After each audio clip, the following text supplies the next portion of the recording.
So I'm reprising a talk that I gave in September at Carnegie Mellon University.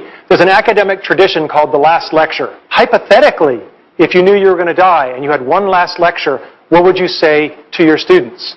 Well, for me, there's an elephant in the room. And the elephant in the room is that for me, it wasn't hypothetical. I've been fighting pancreatic cancer. It has now come back after surgery, chemotherapy, and radiation. And the doctors tell me there's nothing more to do and I have months to live.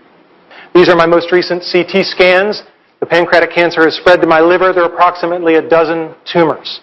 I don't like this. I have 3 little kids. Let's be clear. This stinks. But I can't do anything about the fact that I'm going to die. I'm pursuing medical treatments, but I pretty much know how this movie's going to end. And I can't control the cards I'm dealt, just how I play the hands. Now, if I'm not morose enough for you, I'm sorry to disappoint, but I don't choose to be an object of pity. And in fact, although I'm going to die soon, I'm actually physically very strong. In fact, I'm probably physically stronger than most of the people in this audience.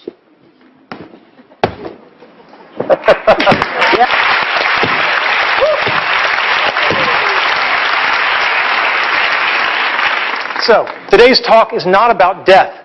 It's about life and how to live. Specifically about childhood dreams and about how you can try to achieve them. My childhood dreams, your childhood dreams. As a child, I had an incredibly happy childhood. I went back and rated the photo album, and I couldn't find any places where I wasn't smiling. Right? I just had a great childhood. And I was dreaming, always dreaming. It was an easy time to dream. When you turn on your television set and men are landing on the moon, anything is possible. And we should never lose that spirit. So what were my childhood dreams? Being in the National Football League. This is one of the childhood dreams I didn't achieve. All right? And it's very important to know that if you don't achieve your dreams, you can still get a lot by trying for it. There's an expression I love, experience is what you get when you don't get what you wanted. Now, I played Little League football for a long time, and I had a phenomenal coach, Coach Jim Graham, and he was old school. When I was at a practice, he rode me all practice. You know, you're doing it wrong, go back, do it again. You're sloughing off, you owe me push-ups. Just for 2 hours, it was relentless. And after practice, one of the assistant coaches came up to me and he said, yeah, Coach Graham rode you pretty hard. And I said, yeah. And he said, that's a good thing, because it means he cares. When you're doing a bad job and nobody points it out to you, that's when they've given up on you. And that's something that's really stuck with me, is when somebody is going to ride you for 2 hours, they're doing that because they care to make you better. So, next dream, Walt Disney Imagineering. When I was 8, my family took the pilgrimage to Disneyland in California. And it was this incredible experience, the rides and the shows and the attractions and everything. And I said, gosh, I'd like to make stuff like that when I get older. So I graduated from college and I tried to become an Imagineer. These are the people who make the magic. And I got a lovely rejection letter. And then I tried again after graduate school. And I've kept all of these rejection letters over the years. They're very inspirational. But then the darndest thing happened. You know, I worked hard, and I became a junior faculty member, and I specialized in doing certain kinds of research. That's me.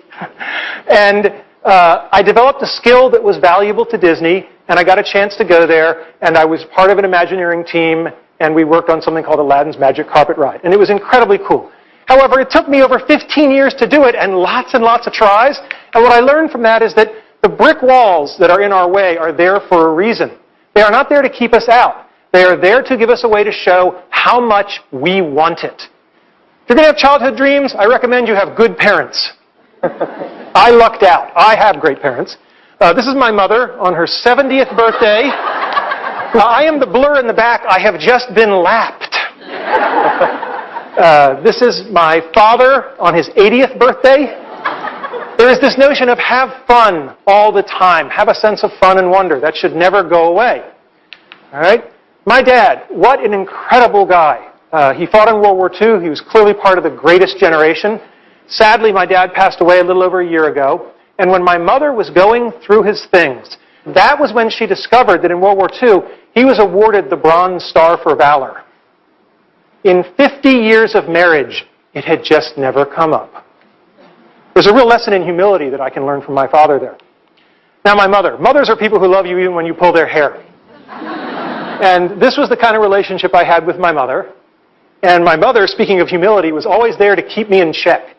When I was going through graduate school and I was taking really hard examinations, I was home pretty much complaining and whining about how hard these PhD tests were. And she just patted my arm and she said, "We know how you feel. Just remember that when your father was your age, he was fighting the Germans in World War II." And then the day came when I got my PhD, and I was so proud, and my mother introduced me to everyone as, "This is my son. He's a doctor, but not the kind that helps people."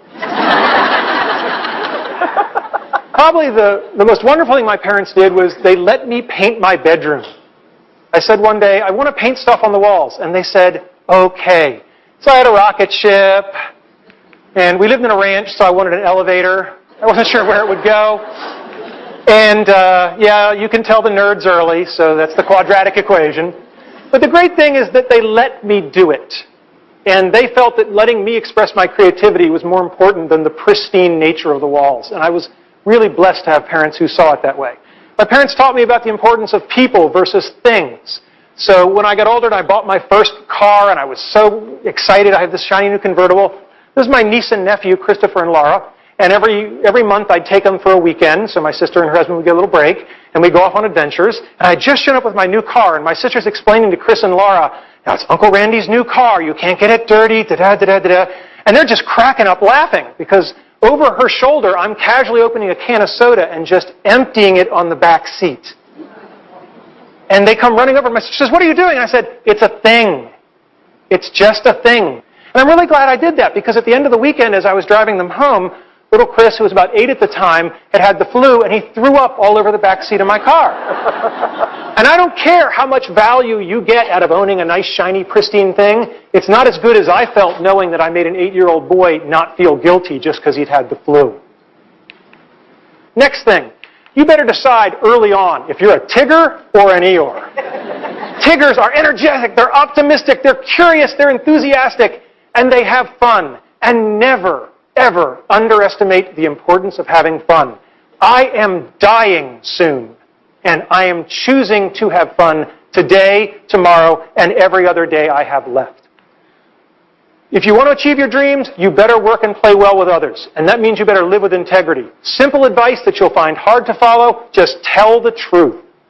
Second thing, when you screw up, apologize. There are a lot of bad apologies in America.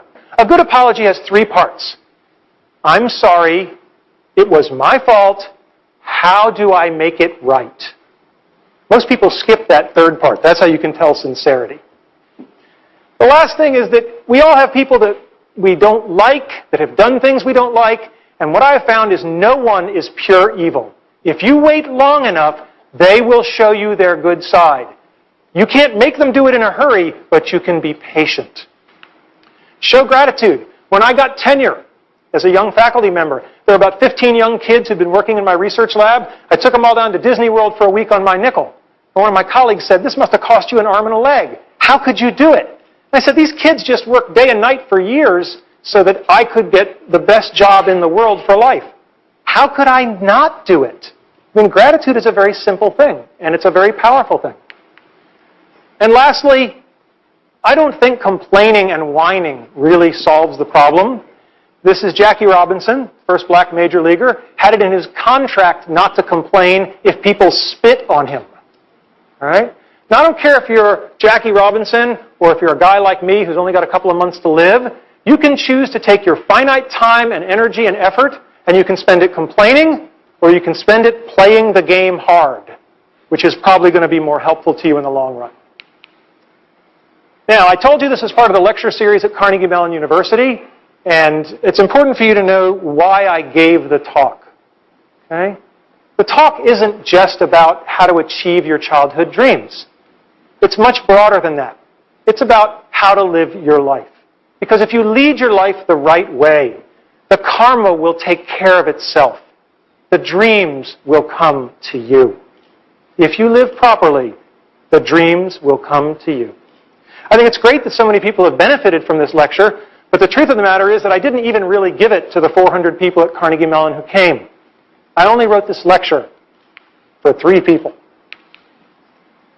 And when they're older, they'll watch it. Thank you.